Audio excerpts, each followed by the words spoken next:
Hello everyone, welcome back to another quick tutorial. Today I'm going to walk through turning off Windows Security Real-Time Protection on your Windows 11 PC. It's a useful trick when you need to bypass it temporarily, and we will go through step by step, so let's dive right in. First, open the search menu, click that little magnifying glass down on your taskbar and type Windows Security. When it pops up as the base image, go ahead and launch it. Now look for virus and trade protection. It's usually on the left side.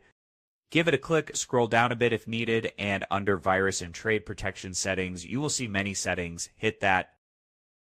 At the very top, there's your real-time protection. Toggle that, switch to the off position. If a user account control prompt appears asking for permission, just click yes to confirm.